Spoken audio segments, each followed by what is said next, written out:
Welcome to the December meeting of Global Faith.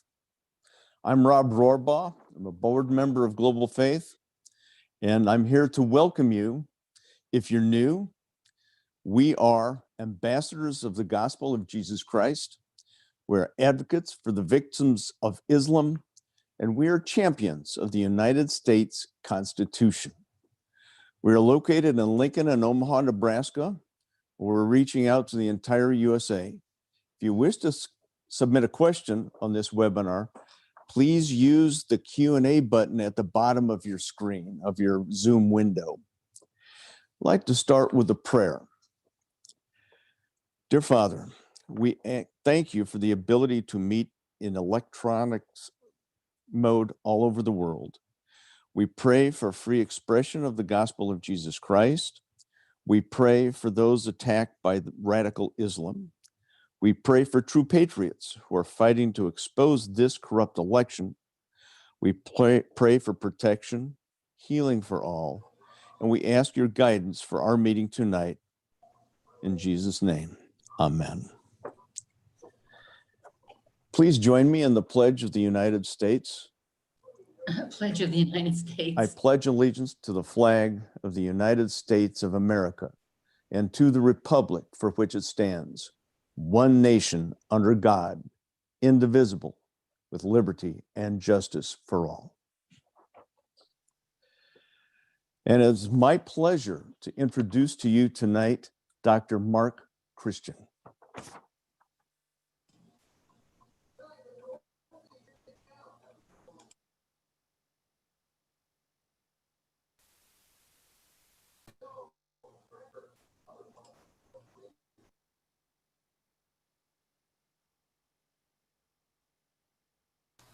Rob, we can't hear him.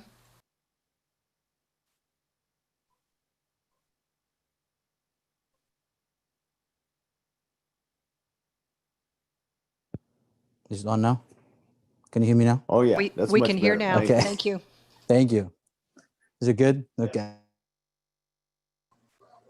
And thank you all for joining us this evening and for our broadcast, and praying that next month we'll be meeting in person again. We are very tired of being away and being excluded and being censored and being all of the things that's going on.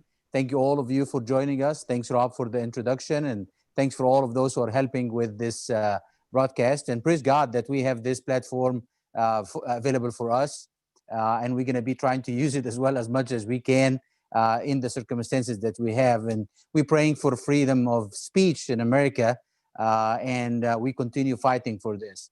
Hope all of you had a great Thanksgiving. I did, with all the circumstances and all the things that was going on. It was a great Thanksgiving. We always thank God for the time that we live in. And we also Merry Christmas to all of you. Hopefully you're going to have a great Christmas and a great celebration for the birthday of Jesus Christ. And always put Jesus in the middle of these holidays. And maybe the current circumstances is going to make it harder for the regular shopping, and maybe we can focus on the season more than the shopping itself. I'm not saying nobody gets their presents and doing the shopping that they want to do, but maybe it's time to focus on things. And, you know, I cannot ignore the fact that there is many people out there, are, including myself, is feeling so much heaviness in their heart, and it's very hard to celebrate Christmas and the seasons and the holidays. And with everything going on, there is kind of heaviness in everybody's heart. And I totally understand all of this, but I want to share my own personal experience. You know, with everything going on, I moved to the United States 15 years ago, and I came over here for this great nation to be a safe haven for me, so I can practice my faith freely. I also can talk about my, you know, what is hold dear to my heart freely, and enjoy the freedom of speech and freedom of religion and all the freedoms that we have in this great country. And also that we have a very good system, and that this system is based on we, the people, are going to be voting our next leaders, whether locally or nationally or even on the presidency. And we can take a loss if we lose, and we can celebrate a win when we do, and so forth. And I lived and I grew up in a banana republic kind of a system where all of that is not available whatsoever, and especially the idea of people governing their own. And in other nations where I'm, especially one I came from, other nations, they think that they are having voting system or so forth, but it is not working. And all of a sudden, I see the things that run away from is kind of creeping into the American fabric and the American society one step after another, started by censoring and so forth. And then the biggest problem of all is the election at what we're going through. And the main thing that encouraged me the most is when I looked at American history and the circumstances about every defeat and victory in our 240 something years history, I found out that American exceptionalism and American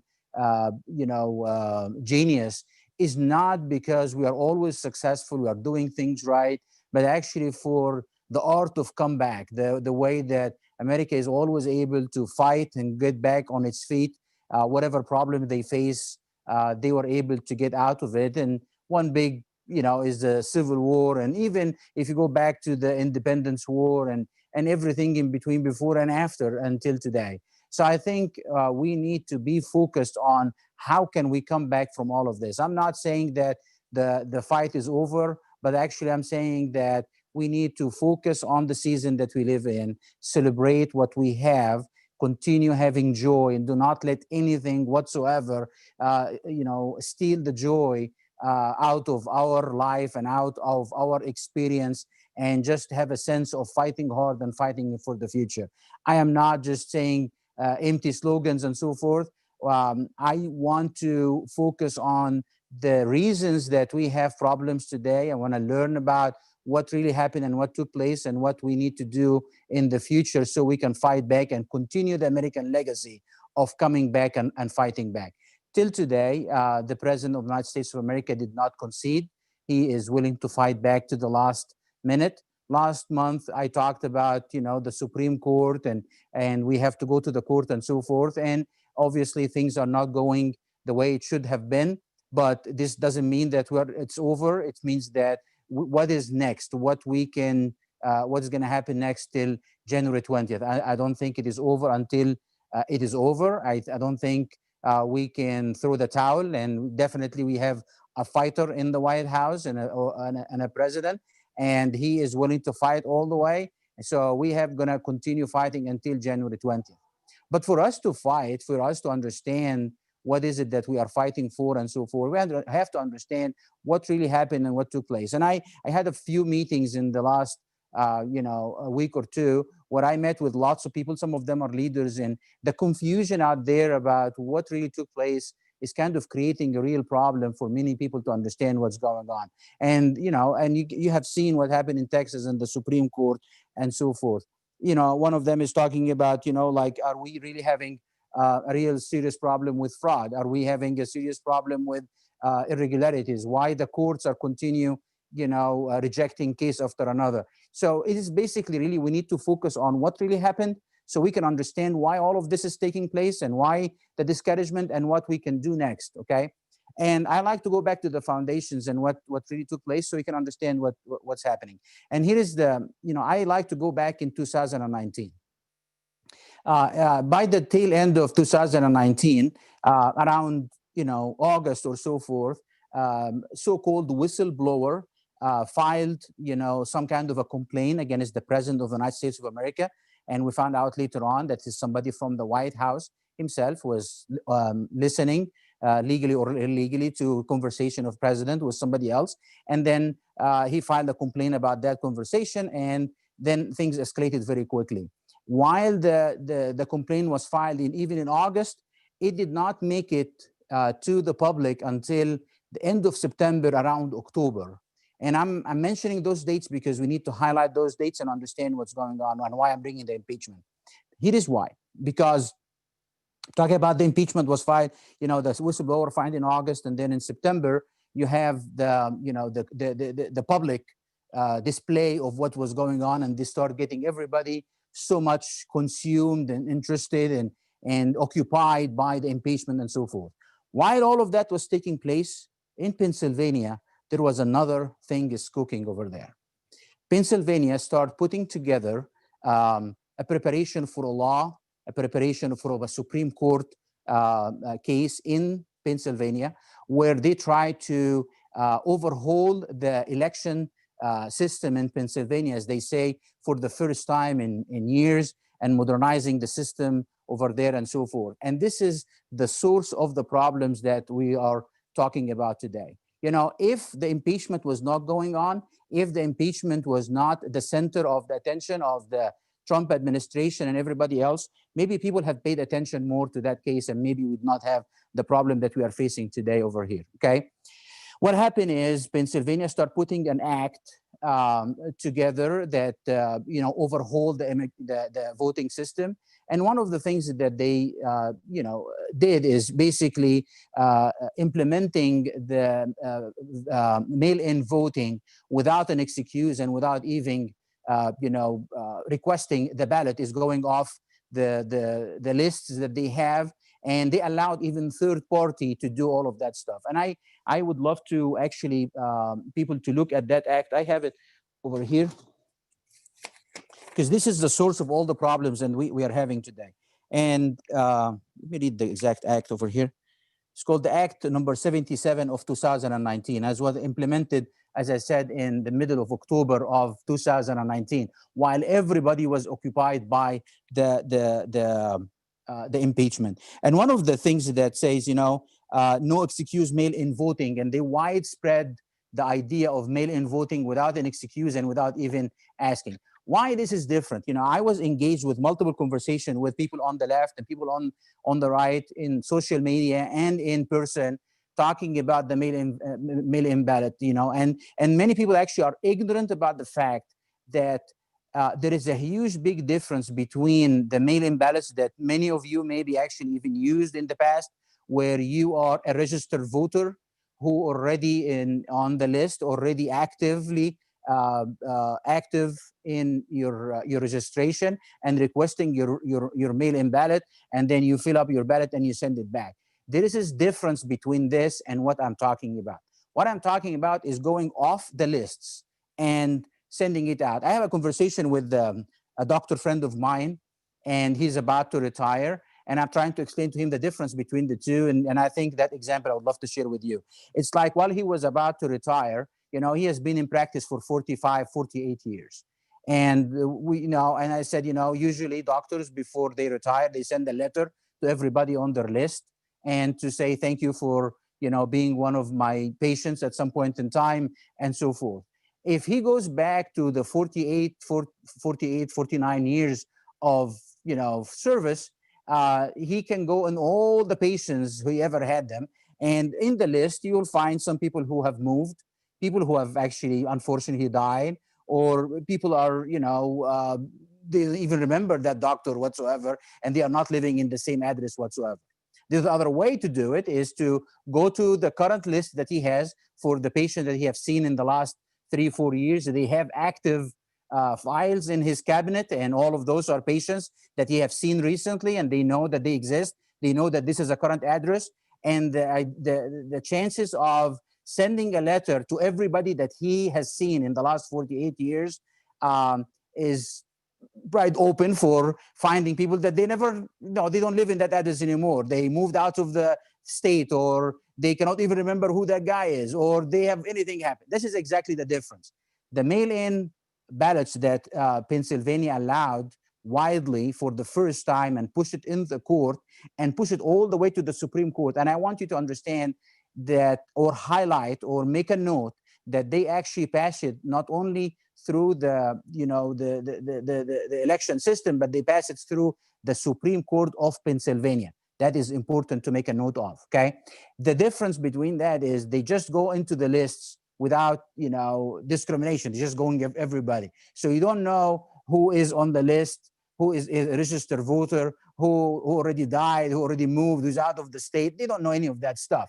But the court system allowed that wide open. And not only that, actually, they also added a few other things, that they allowed third party to use those lists so they can harvest, or they can actually send ballots and so forth. Okay, and there is many other things in this as well as they opened the number of days for getting the voting in earlier, before the election day, and they widened that to 50 days, and they actually even added more days in before that. They made it easier for people to register and stuff like that. There is one note over here that was actually very telling. He says, they made this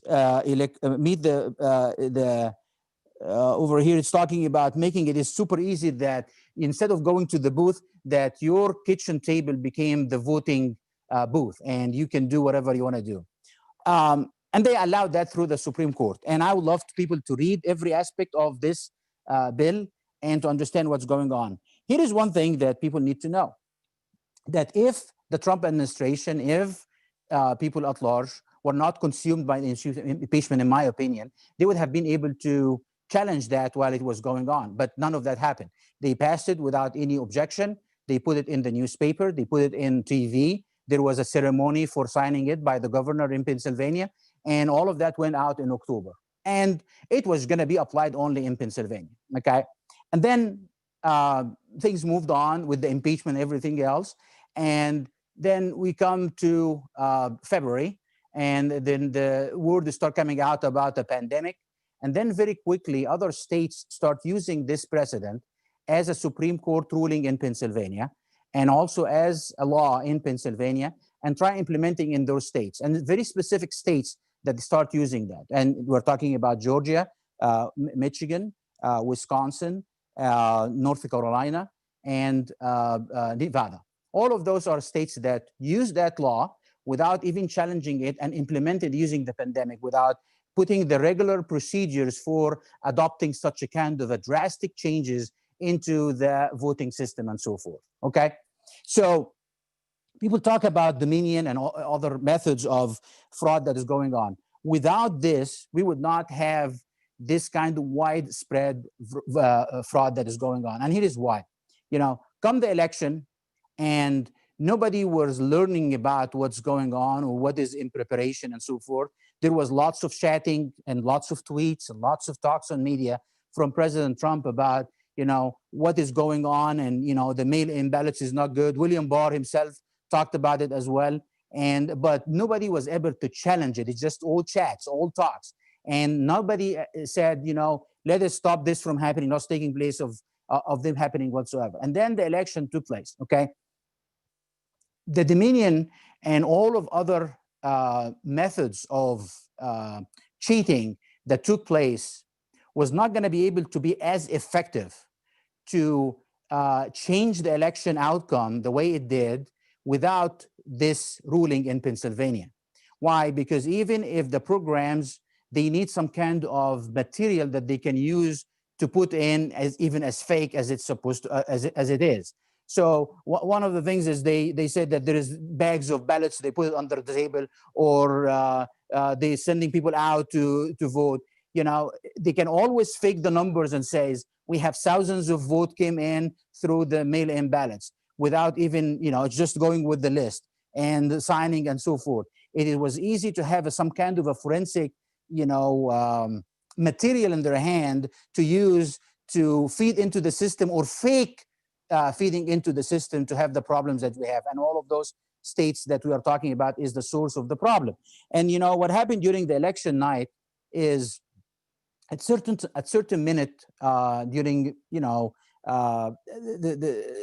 election process, you can see very clearly that was kind of activation of this kind of fraud to take place all of a sudden when they stopped the voting, and then they announced that Joe Biden is going to come up with and make a statement for the night, and he came out and said to everybody, just don't worry about it.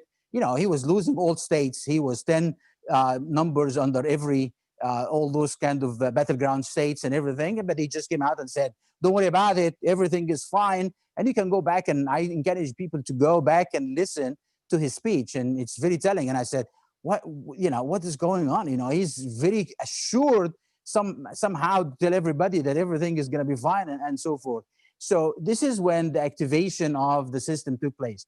Obviously, there was different levels of planning to change the election outcome in a way or another. But obviously, the increasing number for Trump and him winning Florida and then winning Ohio, and then the high numbers in Wisconsin at that time and Michigan and other states was just kind of throwing things off. And it was calling for extra measures, if you would say, from fraud, I guess. And this is what they did. Okay. And then all of a sudden, you know, he made the speech and then we went to bed. And 2 hours later, I woke up at 1 o'clock. I was staying up and I start seeing the number changing. And all of you, there is lots of videos out there about the weird numbers and all of a sudden change here and change there and so forth. Okay. So now the biggest problem that we are facing with all of this is, you know, the Supreme Court did not take the case and other case did not go to the courts. And why is that? You should ask, you know, many people out there over here are legally, you know, in tune or lawyers and so forth. And you understand very well that if a ruling took place in the Supreme Court, any lower court cannot take the case because, you know, if you submit a case to a lower court, challenge a Supreme Court decision, they will say you need to go to the Supreme Court, right? So most of the courts did not take the cases for that reason. The other reason is, you know, you are challenging, you know, the mail-in ballots or the irregularities. And the thing that they did is, you know, whether there was real mail-in ballots or not, because actually there is some talks that even the mail-in ballots did not come as a fraud. You know, there was a fraud of same signature on tons and thousands of ballots, but there is others that they don't see even the ballots, you know, it's just like a fake one. But the thing is, 48 hours later, while everybody was start getting aware of what's going on, the envelopes were gone. Some even of the ballots were shredded, and there is no even forensic material that you have. They said, we had 10,000 and 3,000 and one. They can say any number came in yesterday and we fed into the system. How did it come? From the mail-in ballot. We are not supposed to have those. Do you have any forensic? It's gone. So you don't have any kind of forensic material in your hand to show to the court to explain things because it has been destroyed. It was never been there. It was just all fake. It was kind of mirage. So all of a sudden you have all of this taking place. So you go to the court and they challenge the fraud and they're going to take it, says, you don't have any forensic material to give me. Well, we need to challenge the mail-in ballot itself. Well, it's a Supreme Court decision. You need to go to the Supreme Court. And they finally did. They went to the Supreme Court of Pennsylvania. I'm not talking about the Supreme Court of the United States. I'm talking about the Supreme Court of Pennsylvania, where this ruling that changed everything took place. And they challenged it over there. And the Supreme Court of Pennsylvania says, too bad, too late. You know, it has been a year and a half ago or a year and 2 months ago. You passed your time. You know, there was different legal. It's not like statute of limitation. There was more sophisticated legal term that they used, Pennsylvania. And they said, you know, you cannot challenge that. You know, we're done. You know, it is what it is. And then, so the only remedy at this point in time is to take it to the United States Supreme Court to challenge it there. The problem is, you know, you have to have a standing to file this. We need this Pennsylvania or any of those 5 states, Secretary of State of any of those 5 states that we're talking about, to go ahead and to file a case and challenge in the Supreme Court itself or somebody from the state. And we did not have any. We did not have anybody that wants to do that. This is why they chose those states, because they control the individuals that have a standing to file it in front of the Supreme Court. Texas, God bless Texas, God bless their heart. They tried their best to put a case together, even though it was as good as it can be, but obviously it was not good enough to the Supreme Court to take it. And we have seen the descendant from, Alito and Clarence Thomas, God bless them both, for making the standing and making the statement, but still, it does not have a standing. So all of a sudden right now, we are in a corner. Here is the biggest problem. All of those mechanisms that did the fraud or was used to turn over the election and to change things the way it did, they're still in place. So it's not about Trump today. It's not about, you know, are we going to win this election or not? Are we going to be able to overturn this election or not? You have tools in hand in place that can actually do the same things in any future election. The biggest question that I had also from people on the left, well, if Trump did win, you're not going to be challenging this. In my opinion, I think anybody wins from a fraudulent system should challenge the system. We have a country to care about more than Trump and Biden and Obama and Hillary and any of those key players. I am 100% in support of Trump agenda, but we have a country to worry about more than Trump agenda or not. We have a country to care about, and we do not. If we do not have, election in place that is legal, that is fair, that is right, we don't have a country. We the people govern. So how we the people gonna govern without our vote? We're not gonna go and push a senator on the side and speak. Our system is based on the vote. America is based on the vote. Every other dictatorship out there is a vote. One of the statements that I've heard as well when people challenge me and says, hey, there is nothing in the court. God bless Rand Paul the other day. He said, the court rejected the cases not on the merits or it's in the cases. It's just because of the lack of standing. Well, I have to admit, the left outplayed us. They prepared very well. They continue fighting, in the way that they are doing it. And they are outplaying all of us, including Trump administration, all of it. They are like the bad magician. They played the impeachment in one side while they are destroying and preparing for taking out America altogether from the other side. And then the biggest question is why we're able to get the senators and the congressmen, to be voted fairly without the presidency. Here is the thing that they are actually preparing. They were focused on their fight and focused on their battle. They did not want to mess with the local or even the national, elections from their own states in those battleground states, because if they mess up, then those candidates has the ability and the ground to better than the United States president or the presidency to fight within the state. So they did not want to mess with that because they don't want to mess up with their plan whatsoever. Their plan is to take Trump administration out. And they don't want to have any legal battles or anybody to have a ground within other states that they can file their cases in the court and the Supreme Court and challenging. They don't want to have anybody locally from any state that has a better standing from other than a federal to challenge that. I don't know, hope you are following, and I would take questions and maybe we can discuss it together to understand what I'm talking about. Basically, I don't want to repeat that, but I think it's going to be much better to make it clear is any senator or a congressman was in this election in 2020. They don't want to mess with their election. They don't want to implement any kind of problems or fraud within those seats, because it can create an easy standing for any senator that's been cheated, so they can file a case in the court and they're going to have a better standing than the president himself or the other candidate and so forth. So they focused on what they're trying to accomplish. So why we need to learn all of this? Because we need to know why the court is rejecting the cases. What is the problem that we have? And this fraud can happen in the future. There is nothing that we can do at this point in time to make an election perfect without challenging this ruling that took place in Pennsylvania.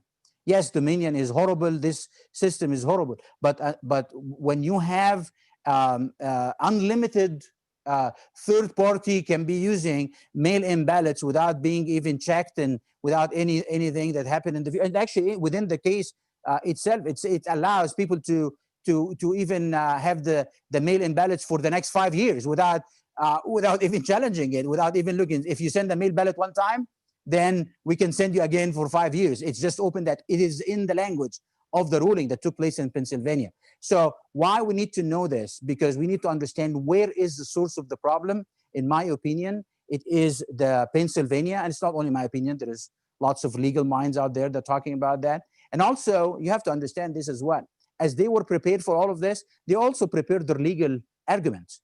And you can see that they worked with top law schools in the country, and they were able to get arguments for this ruling and the challenges that they might face and so forth beforehand. So they were prepared very, very well. They outplayed everybody by what they are doing. It is devious, it is horrible, but the problem is it's not about the presidency, it is about the country altogether. And fixing this system is crucial to keep America intact within the system that we have. Do you have any questions so far, Rob? We do, Mark. First one has to do with senators and congressmen. Can we get enough of them to invoke the Electoral Count Act as set forth, as Rush Limbaugh apparently discussed this on his show Yes. recently? So actually the question is for the remedy. And I was going to go to the remedy, but I want people to really, go back to the foundation and to understand what we are facing is a fraud, and even bigger than that. It was a devious plan that was been in the works for quite some time, probably for 4 years. And when they start implementing it in Pennsylvania and so forth, this is the source of the problem. And you have to understand why and so forth. And I don't want to repeat myself, but I want you to understand all of this. So what is the remedy right now? Last month I talked about the Supreme Court and challenging the Supreme Court, and obviously all of that train has passed, and we already have things in motion right now. So the biggest date that the question is about is January 6th. January 6th is normally where the Congress, the House and the Senate will convene together so they can look at the electoral vote, what came from all the 50 states, maybe 54 according to Obama. And they will look at the 50 states electoral vote, and they will convene together. And they're going to be led not by Schumer, not by Pelosi, not by Mitch McConnell, none of that. It is going to be led by the Vice President of the United States. Until today, Mike Pence is the Vice President of the United States.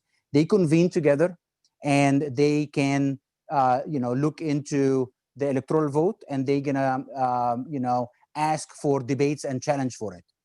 The system allows, the Constitution allows a safeguard for this, where if one congressman challenged, it has to start from the Congress, challenge the electoral college from one state or multiple states, it depends. And it doesn't have to be from the same state, by the way. Some people think that it has to be somebody from, those battleground states. It doesn't have to be. Any congressman has the ability and the right to challenge the electoral college outcome and to say, I have disagreements, and he has to present his disagreement. But as soon as that happens to be actually have any value, it has to be echoed by a senator that he will say, I echo that, I second, let's look at this. And it can be multiple senators and multiple congressmen, whatever. If that happens immediately, the two houses has to separate, convene separately, and start debating the material or the subject of the disagreement or the debate. And when they debate that, then they have 2 hours to debate it, and they can actually debate each electoral one separately. Well, they allow 2 hours for each topic. So if you presented enough topics for enough time, you remember Ted Cruz, at some point he was able to speak for like 2 days or so. So if you are able to present enough challenges that will drag the time on and on and on, then this is a great chance. If they will never come to an agreement, and the decision of an agreement has to come from Mike Pence himself, then they will continue convening and so forth. If that takes place, then at some point in time, if they were able to get it through, enough time, then they can drag it all the way to January 20th and debating until then. And at that time, it's going to be, the 12th Amendment, and we don't have a president, an elected president, and there is different kind of remedies. And in the past, it was the vice president that continued the presidency, which is Mike Pence or Trump. There is lots of, different disagreements about how it's going to go if we are able to drag that all the way to January 20th without having a final decision within the Congress. Other remedy is that the Congress will vote, the Senate will vote, and then they will come to an agreement that they will throw the vote out, and they have to decide on their own without the electoral college, because it's not liable enough or not reliable enough, then they can vote on their own. And the vote within the Congress has to be dependent on the delegates of different states. So you're looking at the House, not Nancy Pelosi deciding, not the regular majority, it is the state delegates. And the Republicans has almost 26, 27 delegates, Republicans in the House. Though this means that if they voted, they will vote for Trump. They can actually, rebel, and they continue voting for Biden. It's going to be a death sentence for their own career, but anything can happen. So really the date that we need to look at and what the outcome of what's going to take place is going to be actually on January 6th, and how this is going to come down. If no congressman, the process did not start by objection, then we have a serious problem. I do believe right now, and actually, even in the left media, they are talking about this challenge. They talk about it in the New York Times, they talk about the Washington Post, they talk about on CNN, their chat about the process is going to take place. It's became like more of what is kind of expected at this point in time, that there's going to be a challenge. The outcome is not guaranteed whatsoever, but it's a serious challenge. It has been tried before, by the way, and it took place actually even in 2016. People didn't even notice it. I did not. Nobody cared about it because Hillary Clinton was already conceded. It was a hand down. Everything is fine. So nobody echoed from the Senate, and we moved on, and we have President Trump. And it happened before in multiple other elections as well.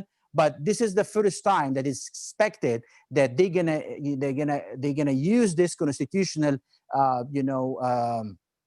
method to try to challenge this election. And you can see there is lots of congressmen. We have 120 something congressmen that already were part of the Texas case against this, in the Supreme Court, and they were turned down. So you have people that don't like it, and you have seen yesterday with Rand Paul, and you have Ted Cruz and another Senate. So there is a big expectation that it will take place. Do you have any other questions? Rob, do you have any questions? We do, Mark. Huh?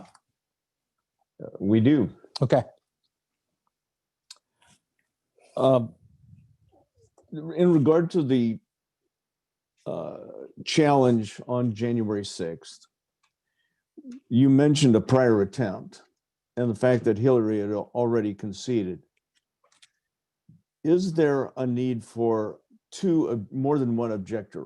Do you need absolutely. an objector in the Senate as well? Well, here is why we need more than one objector, because the debate is depending on every single challenge. So if it is one electoral college that they are challenging, then you have 2 hours limit, okay? But if you have more than one, then you have to multiply by hours, and we can drag it in forever. So it depends on what kind of votes they will have within the Congress and within the Senate, within the House and within the Senate, and how many kind of challenges we have. They have the time limit for each challenge is 2 hours. So if they do multiple ones, then they can drag it for hours and they go back to it and so forth. So yes, you like to have more challenges. And I think we do have many, we definitely have many states. They can go by counties. They can go by all that we want to. They can say, we have this is a problem, and then debate this issue. And if this issue is crucial and it's going to change the state, then they can debate it and so forth. So yes, you need definitely more, but for it to be in place, you need one congressman and one Senate.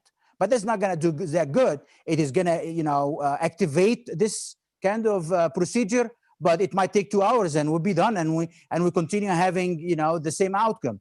We don't need that. We need actually more challenges and more topics and more states, so we can debate that thoroughly through the system. There is another way of taking this. It might actually start forcing the Supreme Court to look into all of this if there is a lockdown and there is a challenges going on and so forth. And there is another thing that we can be aware of, and that is something that people lots talk about it as well. If we start have those challenges within the Senate and the House, you might start having some kind of unrest, some kind of rights, some kind of problems. Well, the President of the United States has in his ability and his tools to issue a proclamation of, that we need peace and calm down before the Insurrection Act, and then, he can do multiple things. So I think it makes a huge, big difference that we have Donald Trump did not concede till this moment. He's willing to fight all the way. And the fight is not about him winning or staying in office. It's about the country and the people from the very beginning. The very first words of the ever written about America is we, the people. So it is a huge, big fight. I think him staying in the fight, even though the left is going crazy and ballistic, and there is people even on the right as well, you know, with rhinos and conservative, fake, whatever, number of reasons. Some of them, they don't know what the fight is about. They think like it's a sore loser, as they say. Well, if you know the facts that I talked about, then people will understand. And I can tell you that I've changed minds of many influential people in the last 2 weeks by presenting the facts. So you need to know the facts. You need to know that there is a system was put place in Pennsylvania that is rigging election, not only this election, but for years to come. So the fight is real and serious and so forth. It's not about sore loser. It's about evidence. It's about a system. It's about an attack on America at its core. And the information is powerful and you need to learn more. I'm just putting on few points. I want you to go and look at the Act 77 of Pennsylvania, and you look at all of those things that I'm talking about so you can be informed and be able to inform others about the problem. So going back to the question, do we have to have one? I think having multiple challenges is the best. Any more questions? Yes, sir. There are two questions here that I believe relate to each other. One, the first one mentions the Insurrection Act of 1807. The question has to do, can President Trump still turn things around? The second question that I think is related, probably part of the same answer, is can we talk about executive order of foreign interference that President Trump issued just a month or two ago? That's a great question, actually. And you know, what you talk about foreign interference is not only from 2 months ago. That was actually, you know, this is a very interesting thing, and it will be very interesting to see that at play. Why? Because it is because of the Russia collusion hoax that the president in 2018 signed an executive order against foreign interference in the country, in our election and so forth. And then he amended it again 3 months ago. And what we are anticipating and waiting for today, there is a lot of activity of espionage and also lots of activity of hacking into the American system altogether, from our treasury to our court to different systems. We don't know even the magnitude and the level of all of that right now. Is that going to play into the anticipated report from the DNI? This is what we are talking about. There is a report that has to come from the DNI, which is the Redcliffe from Texas, that was tapped by Donald Trump to lead the DNI, and he's overseeing all our intelligent apparatus, and he's going to put together a report about the foreign interference in our election. That was supposed to be due tomorrow. Well, they postponed it until the 18th, and they will see how is that going to look like. What is in that report?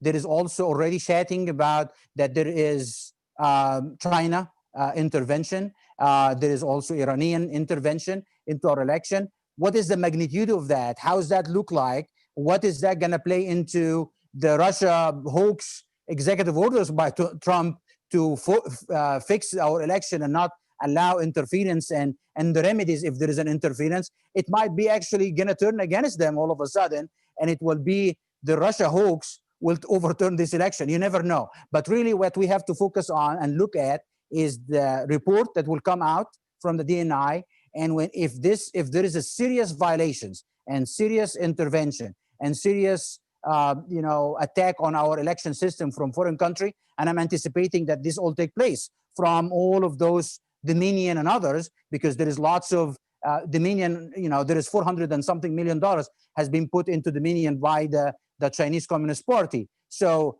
is that going to be part of the report? We don't know yet. We have to wait and see and look at that report. Lots of chatting over there until it's confirmed that it's coming out with the serious allegations and serious crimes documented, not only allegations, crimes that is documented. That might actually also be another remedy for this election. Any more questions? All right, that is excellent, Mark. Do you have any more questions? Yes, we do. Okay. I'm trying to take questions because I like, to have a conversation with each other, because I like to, help each other understand what's going on. I don't want to, push my information. I want to have an interaction so we can all benefit from all of this, so we can help each other, fight this. This is for the core of America. It's very important to do. So go ahead.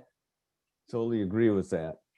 With that in mind, and I believe there's a broader question here. Uh-huh. But one of our regular attendees and contributors suggests that we knew, and we should have known for the past year at least, which is why the court refused to hear the case, that there was a serious election fraud problem brewing. It seems to me that the Republican Party, conservatives, were ill prepared to address that challenge. Why? Like I said earlier, right now, actually, name tags means very little, unfortunately.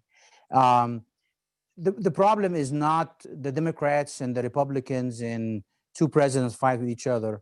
It's actually going back, in my opinion, to the foundation of the country and the speech of the inauguration of Donald Trump, when he said that I am turning the country from the elites who thought that they are entitled to govern this country to we the people, and I'm going to be representing you. This is what Donald Trump, said.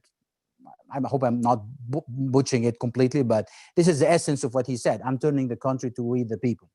So today, there is in this scheme that I talked about, even in this passing in Pennsylvania, there is some Republicans signed on it, right? And they were part of it. It passed without any objection. And why? Because we're not prepared. We're not aware of what's going on. We've been overplayed. Trump administration has been overplayed because or outplayed, if you say so. And there is lots of people within the Republican Party that is part of this.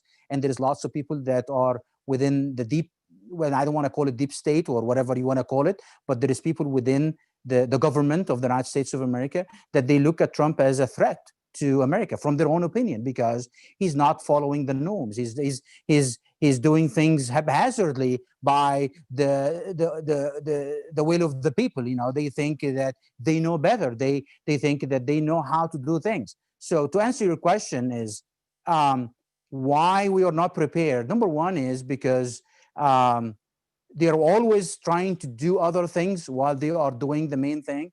And unfortunately, we became aware of the seriousness of the problem the next day after the election, while it was too late to look at the envelopes of the fake ballots, or even if there was ballots over there or not.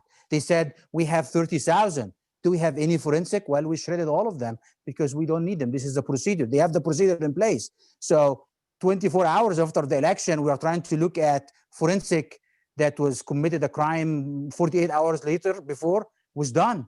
They have filed a court a year and 2 months earlier. Well, let's go and challenge that. Too late. So when we became aware of the seriousness of the problem, they have played their game, and they already succeeded in their game.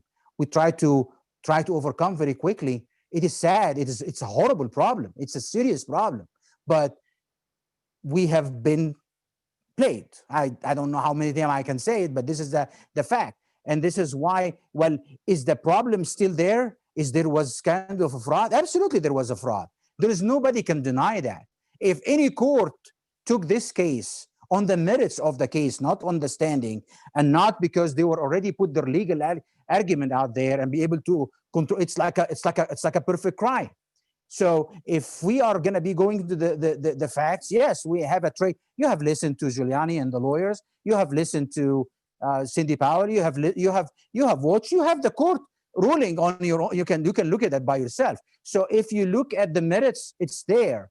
The only problem is they are able to play it. And unfortunately, you have Republicans who are rhinos, you call it, or whatever, or people within the government, they think things does not work that way. You cannot let the people decide. The people don't know. I have been told that multiple times. People don't know how to do things. They are not supposed to govern. You know, it's supposed to be the elites who understand things and they have their PhDs and so forth. And actually, one of my answers to one of the serious government officials that he was telling me and says, you know, sir, I'm have a very inquisitive kind of personality. And I left Islam and I became a Christian and I'm following of Jesus Christ. I said, yeah, I know. And I said, when I was challenging Islam, I've heard the same thing. You don't know much. You don't know better.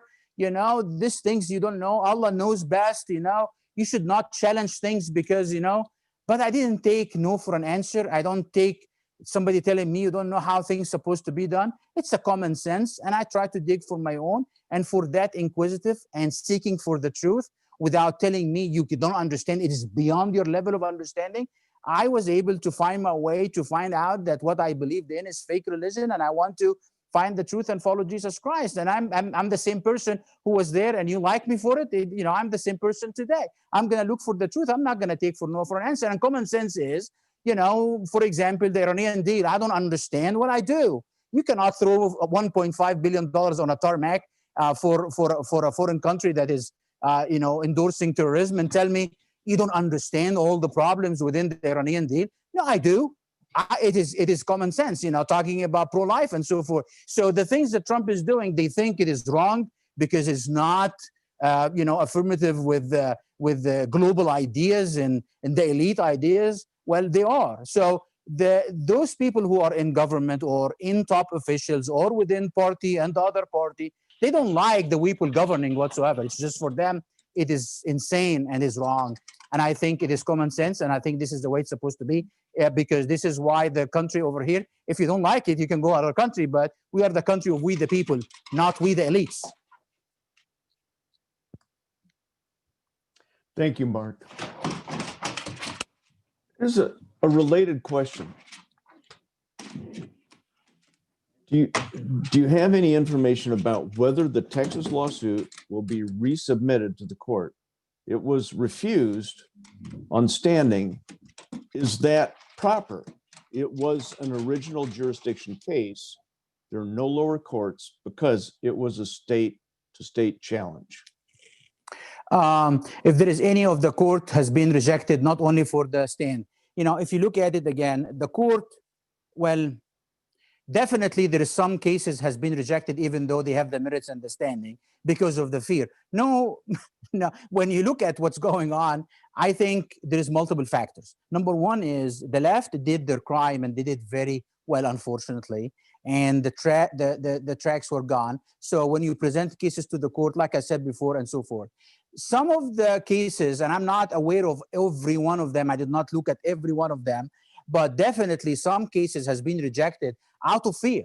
There is judges out there who doesn't want to be involved in this whatsoever. There is actually lawyers who doesn't want to be involved in this whatsoever. Who wants to be involved in the middle of all of this? Who wants to even to be in the middle of this threat? And if there is a system together to take out the president of the United States of America, so who is any citizen in this country without being insane and brave enough to say, you know what, I'm going to take a stand, like Giuliani and Jenna and Sandy Powell and others, those guys who said, we care, we don't care, we care about the country, we don't care about ourselves, we're going to find. There's lots of people are not going to be very afraid to do that. So yes, so within the Congress, within the Senate, within the establishment, within the leadership of the country, within the court system, within the lawyers, within everything, there is those who see things happening, but they're afraid, unfortunately.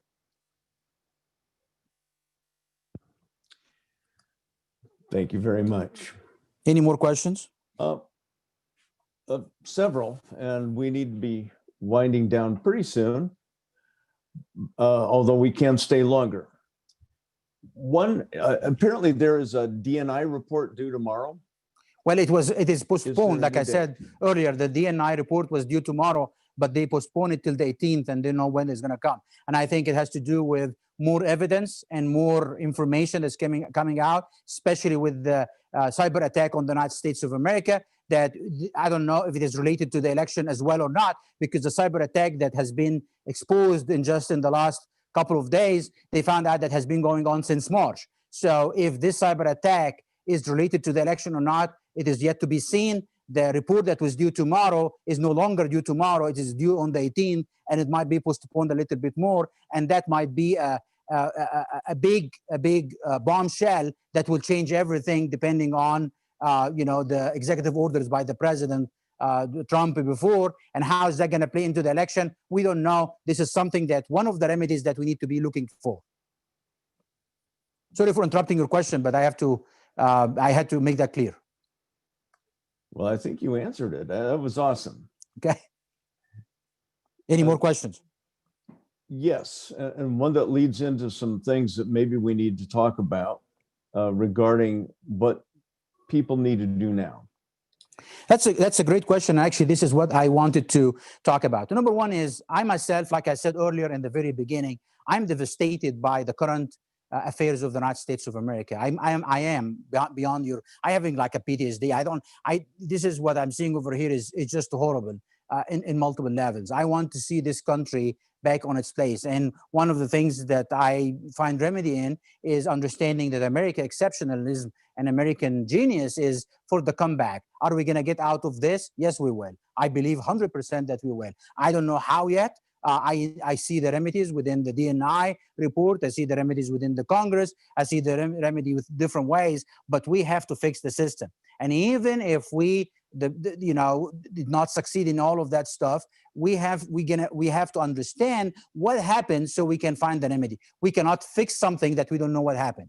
It is not just Dominion. It is not just ballots that was under the table and put out. It is bigger than this. And we have to understand. And if you go back from what I said earlier, you can understand the big picture, and even the bigger picture if you start digging on your own. And I was planning to put a presentation. I don't want to put it today. Maybe in January I will, a PowerPoint to explain everything and go with a timeline of what happened and the things that took place. So we have to understand all of the problem that took place, and do not be played by, this is a sore loser, what's happening, and so forth. This is a serious problem that goes to the core of America, okay? And we have to find out a way to fix that as much as we can. Another remedy that we need to look at today is that we need to look at the Senate race that is going to take place early January as well in Georgia. If you are in Georgia, fight the good fight. Do whatever it takes. Over there in Georgia today, there is Muslim Brotherhood activists and members who are advocating for the left to win and overturn the Senate, because they know how is that very important to them. You have people from the front groups of the Muslim Brotherhood who are actually already stumping for for the Democratic candidates over there. You need to be aware about the issues. I'm a 501c3. I don't want to be talking about which way you go.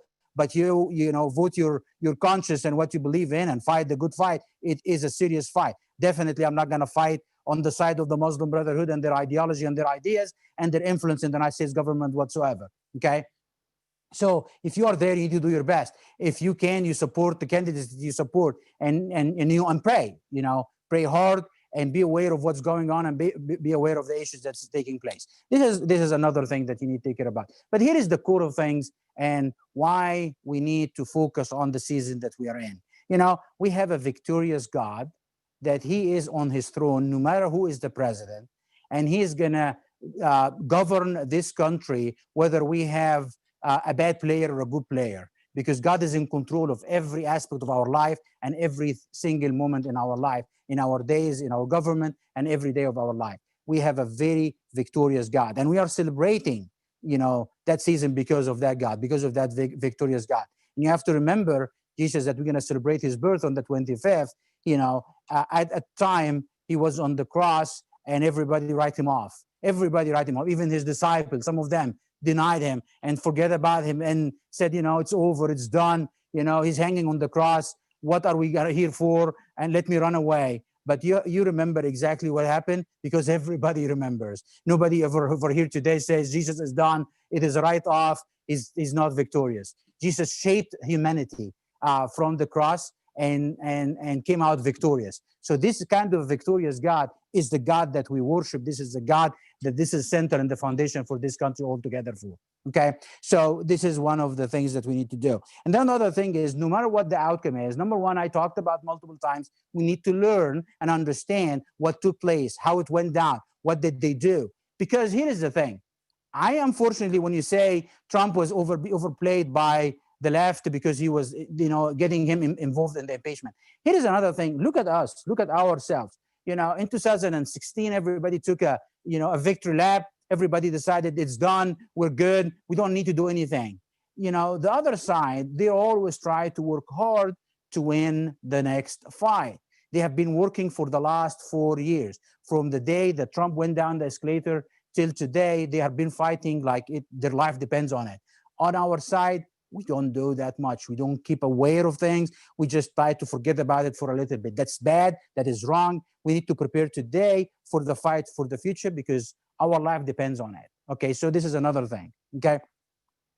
And most importantly, I think, in my opinion, the biggest fight in this country is the status of the church. Our churches is where things is going to change. The next awakening, the next success and victory in this country has to come from the foundation. Here is the biggest problem that we are all facing today. Trump is fighting for pro-life, fighting for the state of Israel, fighting for peace in the Middle East, fighting. What did you do? What did your church do? What did your community do? So many people are mourning the election because we have one fighter, and if the fighter is gone, the fight is gone. That's not supposed to be the case. Supposed to be that we have a strong foundation and a strong church that is fighting for the same values. Is your church is a pro-life and they are outspoken about it? Is your church is pro-peace and outspoken about it? Is your church are all the values that we are talking about or not? Are our church is this, deciding that Jesus is Jesus alone and it is only his way, and we're gonna try to reach out to the sinners? Are we actually focused on the sin and how bad it is, and the sin is bad, and try to reach out to the sinners with the love of Christ without compromising our faith? I think the foundation of this country to resurrect again is not by one person fighting for the presidency or fighting in the White House and implementing all the agendas. It's actually is going to happen by every one of us, every single individual fighting for the values that they think this guy is fighting for, and you want to espouse and see. If we start implementing in ourselves, in our community, in our churches, then we have a big change that's going to take place. And this is how the left is doing as well. They are working tirelessly to implement those into every individual in support of their agenda. Islamists has been doing it as well. So we need to focus on how we can be, every one of us, a fighter. How can we be, every one of us, a Trump in a way? How can we be all Trump? I'm going to borrow from somebody that I don't agree with whatsoever, but I have so much, I wouldn't say respect, understanding of how genius he is Obama. Obama spoke in Chicago after Trump winning the election, and it was his farewell speech. And he said, each one of you is going to be implementing the hope and the things that he espoused and he raised this generation about. I think it's about time, not a farewell speech. I'm not saying give up whatsoever. I'm just saying that it's about time, even if we continue winning, if Trump will continue, we're able to stay in the White House.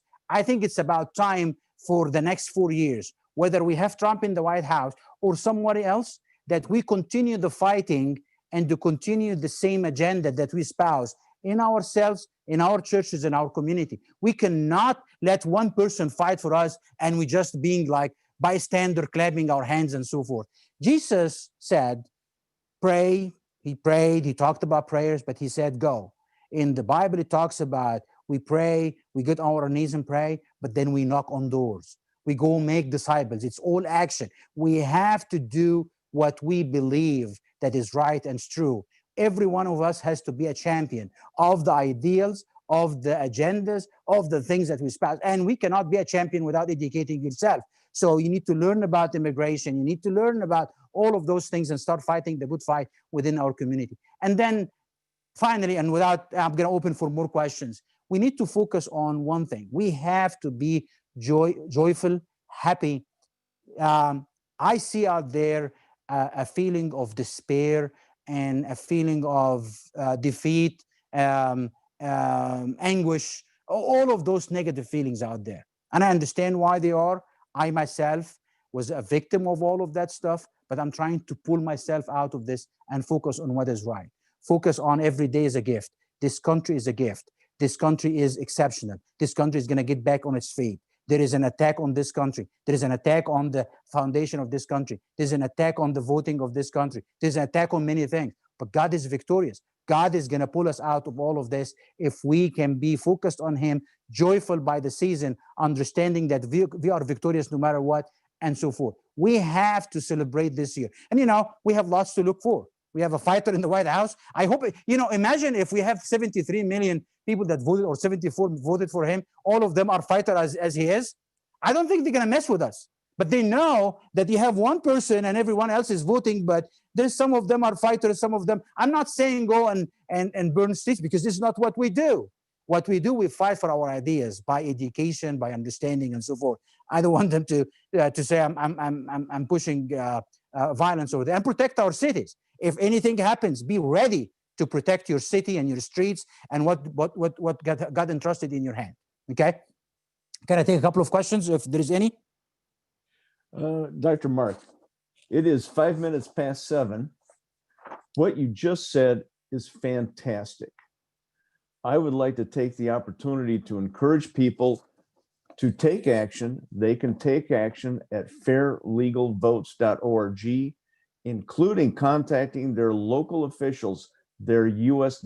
Senate and congressional delegations, which we would encourage, fairlegalvotes.org. I'd like to also announce that our meeting in January, we will be in person, if possible, the fourth Thursday, the 28th. We also will do a Zoom meeting as well. So here's how to keep up to date. Go to globalfaith.org to keep up with ours. Go to fairlegalvotes.org. Go to facebook.com/globalfaith.org, or go to Twitter @theapostate1. I would like to do just a quick final blessing as we depart, as we wish you a Merry Christmas and a Happy Hanukkah and a Happy New Year. May the Lord bless you and keep you. The Lord make his face to shine upon you, and the Lord give you peace. Amen. Merry Christmas. Amen. Happy New Year. See you next month.